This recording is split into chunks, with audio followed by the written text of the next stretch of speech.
Hello student, welcome to next step classes. तो आज की वीडियो में हम केमिकल प्रॉपर्टीज ऑफ कार्बन के बारे में पढ़ेंगे, जो इसी साल ऐड हुआ है आपके नए सिलेबस में। तो इससे क्वेश्चन पूछने के चांसेस आपके पास ज़्यादा रहेंगे। तो हम टू द पॉइंट पढ़ेंगे कि क्या चीज़ें एग्जाम में पूछी जाती है या पिछले कई सालों में पूछी गई है। और पिछले साल ये नहीं था तो इसलिए ये पूछी नहीं गई थी, इस साल ऐड हुआ है तो ये चीज़ें पूछी जाएंगी। ठीक है, तो हम स्टार्ट करते हैं।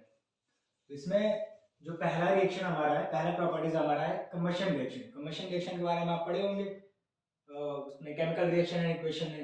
तो कंबशन रिएक्शन में क्या है कि the complete combustion of carbon compounds in air gives CO2 heat and light. तो हमें प्रोडक्ट से मतलब रखना है कि क्या निकलता है। तो क्या निकलता है? कार्बन डाइऑक्साइड निकलता है, हीट निकलता है और लाइट निकलती है। ठीक है, तो जैसे मेरे पास एक एथेनॉल है, एथेनॉल का मैंने कंबशन किया, कंप्लीट कंबशन किया, मतलब ऑक्सीजन से रिएक्ट कराया। कंबशन का मतलब ये हो गया। तो ऑक्सीजन से जब मैंने रिएक्ट कराया तो क्या निकला? कार्बन डाइऑक्साइड निकला, वाटर निकला, हीट एंड लाइट निकली। ठीक है, ये बैलेंस नहीं है, इसको बैलेंस आप लोग कर लीजिएगा।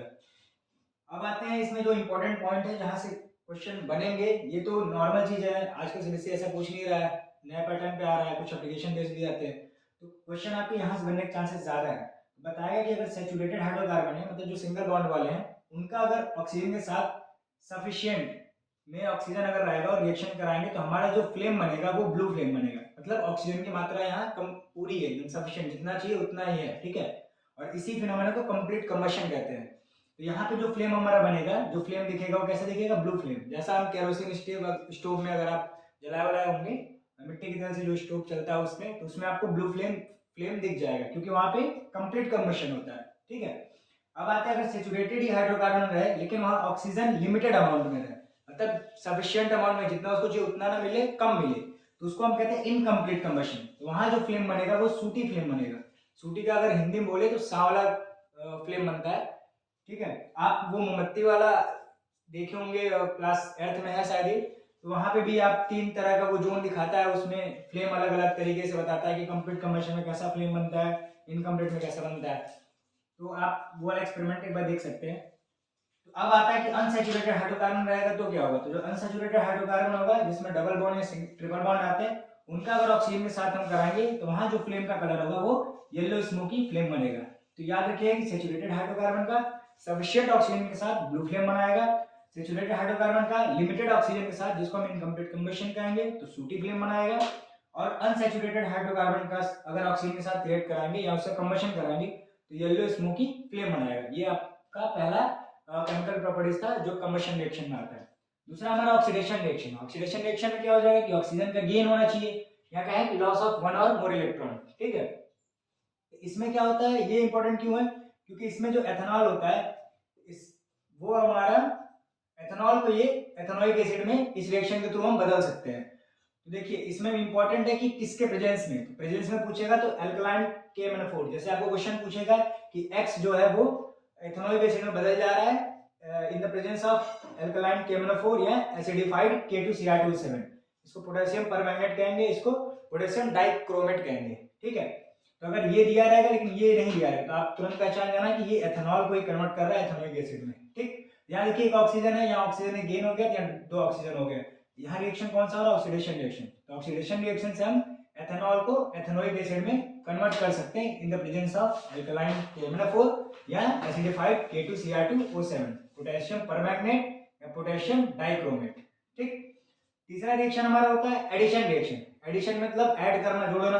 तो 2 मॉलिक्यूल्स जब रिएक्ट करते हैं और रिएक्ट करके एक सिंगल प्रोडक्ट बना लेते हैं, having all atoms of combining molecules, इस रिएक्शन को कहते हैं एडिशन रिएक्शन। इसमें जो आपके एग्जाम में पूछा है तो हाइड्रोजनेशन पूछा जाता है।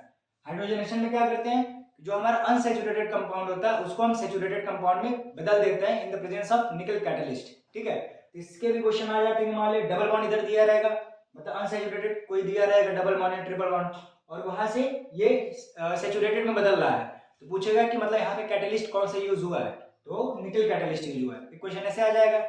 यहाँ कहेगा कि कोई X है और इन द प्रेजेंस ऑफ निकल कैटलिस्ट ये सैचुरेटेड कंपाउंड बना रहा है, तो आपको यहाँ पे मतलब पहचानना पड़ेगा कि यहाँ पे जो होगा वो अनसैचुरेटेड कंपाउंड होगा। मतलब यहाँ इथीन है, इथीन किसमें बन जा रहा है? इथेन में बन जा रहा है। अगर यहाँ पे ट्रिपल बॉन्ड रहता है इथाइन, तो यहाँ क्या बनता है? पहले इथाइन से इथीन बनता है और फिर इथेन से इथेन बनता है। ठीक है, तो मतलब बॉन्ड क्या और एक कम हो जाएगा। यहाँ ट्रिपल बॉन्ड रहेगा तो पहले डबल बॉन्ड में कन्वर्ट होगा, डबल बॉन्ड से सिंगल बॉन्ड में कन्वर्ट होगा। ठीक है, तो अभी इसके बाद से हम सब्स्टिट्यूशन रिएक्शन के बारे में बात करेंगे, तो बने रहिए।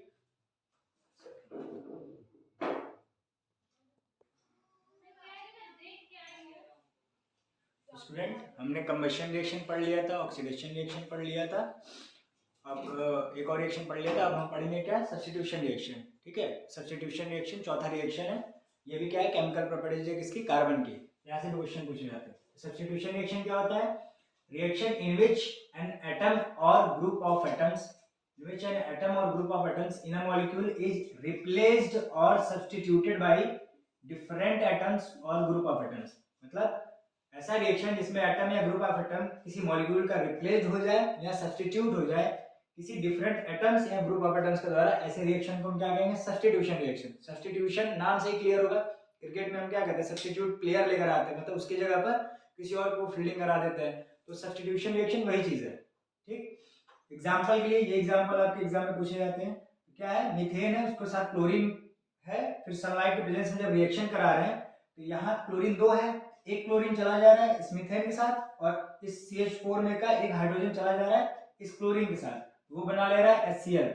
ठीक, इस CH4 में से एक हाइड्रोजन निकला और इस क्लोरीन में से क्लोरीन निकला, वो दोनों आपस में निकल के HCl बना ले रहे हैं और ये आपस में सब्स्टिट्यूट हो जा रहे हैं। ये बन जा रहा है CH3Cl और इधर बन जाए HCl, मतलब इस क्लोरीन के पास हाइड्रोजन सब्स्टिट्यूट हो गया, 2 क्लोरीन थे तो एक हाइड्रोजन सब्स्टिट्यूट हो गया, और इसके पास 4 हाइड्रोजन थे तो एक हाइड्रोजन को हटा के उसकी जगह पे क्लोरीन सब्स्टिट्यूट हो गया। ठीक है, ये रिएक्शन हमारा सब्स्टिट्यूशन रिएक्शन है। ठीक, अब हम केमिकल प्रॉपर्टीज के बारे में पूरा पढ़ लिया है। अब एक और चीज आपके इस बार सिलेबस में ऐड हुआ है, एथेनोइक एसिड और एथेनॉल, लेकिन इसके केवल फिजिकल प्रॉपर्टीज और यूजेस आपको पढ़ने हैं, इसके केमिकल प्रॉपर्टीज आपको नहीं पढ़ने।